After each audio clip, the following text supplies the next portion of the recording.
So I've been using one of these PCB holders, helping hands, whatever you want to call them, for quite some time now, and I've got a few of these. You can pick them up quite cheap at a lot of different places, but I've been looking around for something a little bit different and better as well. I mean, crocodile clips, you know, if you got some delicate electronics and you're not careful, you can actually end up damaging.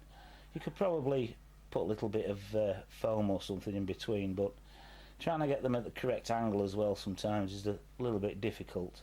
So I was actually looking around the internet for something, and everything just seemed so expensive, so I decided to make my own. Now this is what I've come up with. You've got a much better work area here. You can tilt it to the angle you prefer to work at, and it's got a vice-like action. It's easy to take out and put a board in. Got two screws here which you can loosen off and undo, so you can push these two arms in closer together for an even small board. So what we're going to do is, I thought I'd show you how I made this, how I come up with the idea. It's really quite simple. You don't need a lot of skills to do this. So let's have a look, shall we? So this idea came to me when I was looking around the house one day, and I came across one of these coat hangers that work on springs like this. I think they're for skirts and that sort of thing. So I thought, if I could, say, cut it in half and invert them, turn them inwards, then possibly make a good PCB board holder. But when I did take it to pieces and I mocked a prototype up, I thought it was a little bit messy. So I started looking around for something else that I could use, using this kind of action. And what I found was this, and it's a net curtain pole. It's extendable, and you've got two pieces of tube in here, one inside the other, and I thought if I could put a spring inside there, then we could get the same action going on, and it would look a lot better on a stand. So what I did, I took the spring out of a couple of the coat hangers and cut the spring in half, and then I cut off two lengths of the tubing 10 centimeters long, like so. And what I found was that the thinner tubing, this spring actually fits just nicely into the end of there, like that, like so. And then I've got my glue gun. Just put a little bit of hot glue in there just to hold it in place, like so. And then if you get the wider one,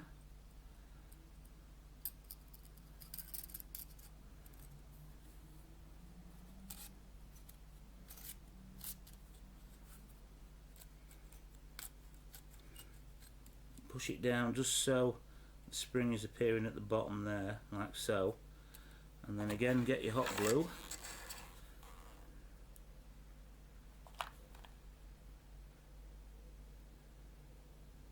just plug up the end with some hot glue,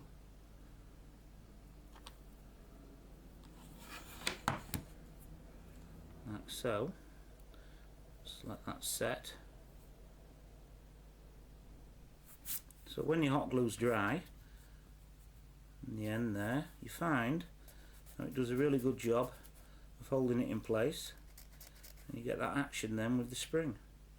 So next step is to get yourself a piece of wood. It doesn't have to be exactly the same size as this. I mean, this is some scrap wood I had lying around, and I measured off 7.5 centimeters by 1 centimeter thick.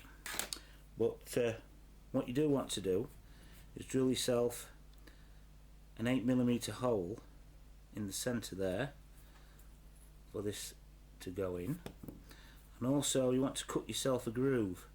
Now the easiest way I found to cut a groove down the middle like that is to put two hacksaw blades together, and then you get a nice thick groove which is just thick enough to hold the PCB. So what we'll do next is a little bit of hot glue.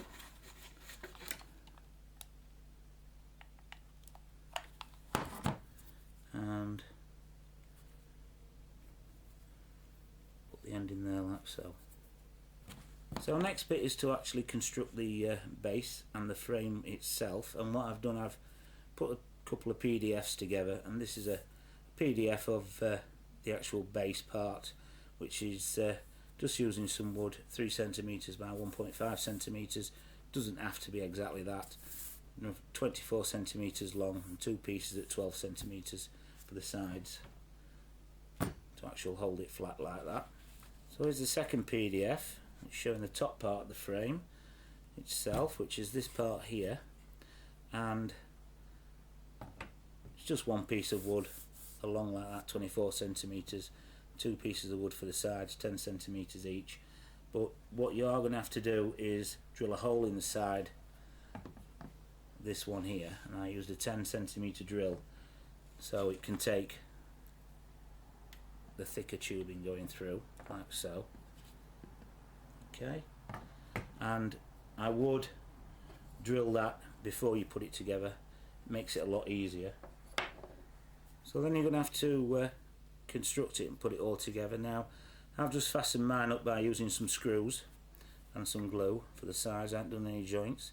I'm sure if you're better at woodwork than I am and I've got better tools, you'll be able to make some joints and make it even sturdier, but really there's no need. So once you've got the top half and the bottom half constructed, then you need to fix them both together with a couple of screws coming up from the bottom of the base and some glue. So here I've used some self-tapping screws to hold the bar in place when you've got it to the correct position that you want, and they're just some self-tapping screws like you find on a PC case that hold a fan in.